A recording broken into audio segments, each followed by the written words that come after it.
saya sendiri mendapatkan kesimpulan bahwasanya emosi ialah rasa intens yang ditujukan kepada seseorang atau sesuatu. Jadi perasaan yang dirasakan oleh seseorang ini secara intens ketika dia bertemu atau seseorang ini tuh berhadapan dengan sesuatu atau berhadapan di situasi tertentu, yang mana emosi ini itu termasuk bagian dari afektif.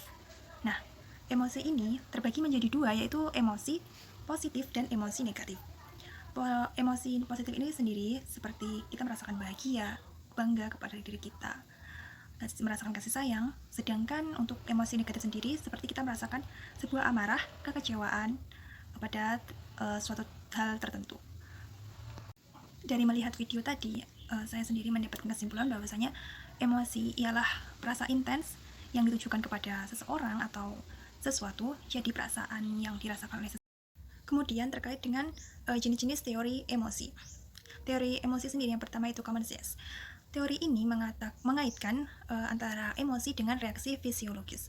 Menurut teori ini itu rasa takut muncul terlebih dahulu, kemudian disusul dengan reaksi fisiologis, yang mana jenis teori ini berupa seperti jantung berdebar, berteriak, dan sebagainya. Kemudian teori James Lange. Teori ini itu kebalikan dari teori common sense, yang mana tadinya itu emosi muncul setelah adanya reaksi fisiologis. Jadi gerakan tubuh menjadi melihat stimulus yang menakutkan, lalu bereaksi dengan fisik terlebih dahulu, baru terasa emosinya. Kemudian jenis emosi selanjutnya itu ada Cannon-Broad. Jadi teori ini itu seperti kita adanya stimulus yang menakutkan terlebih dahulu, lalu kita diterima oleh otak, yaitu bagian subcortical brain activity, kemudian dia proses, baru kemudian secara bersamaan rasa takut dan reaksi fisiologis muncul. Selanjutnya yaitu syahdar. Ketika ada stimulus yang menakutkan, mungkin berupa anjing yang galak, kita otomatis bereaksi secara fisiologis. Reaksi ini kemudian kita maknai dalam waktu yang sangat singkat sekali dan kemudian munculkan emosi.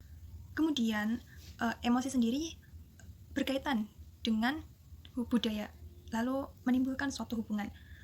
Budaya dan emosi jadi ekspresi dari emosi yang bisa dipengaruhi oleh norma budaya di tempat di mana kita dibesarkan atau tempat di mana individu itu dibesarkan, lalu menjadi sebuah hubungan antara emosi dan budaya. Hubungannya yaitu ekspresi dari emosi itu biasanya diatur tentang kenapa, bagaimana, kapan, dan ekspresi secara tepat oleh norma-norma budaya kita di tempat individu itu tumbuh dan berkembang. Kecerdasan emosi sendiri yaitu pertama, memahami emosinya sendiri. Di sini artinya kita tahu apa yang kita rasakan, apa ya emosi yang ada pada diri kita, emosi negatif kah atau emosi positif. Kemudian yang kedua yaitu mengolah emosi diri sendiri.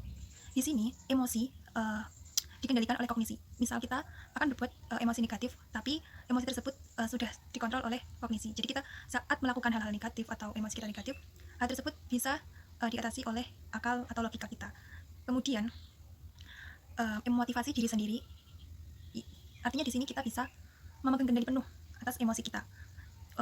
Emosi di sini itu untuk menggapai apa yang kita inginkan. Misal kita mengalami down atau keterpurukan atau sulit untuk mencapai suatu hal, tapi dengan kita mempunyai motivasi, kita bisa menggapai hal-hal tersebut.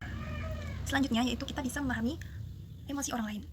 Ketika kita berinteraksi dengan orang lain, kita harus memahami emosi orang lain saat kita berinteraksi. Apakah orang tersebut memiliki emosi positif atau orang tersebut memiliki energi emosi yang negatif. Selanjutnya yaitu kecerdasan emosi terkait mampu membina hubungan sosial yang positif.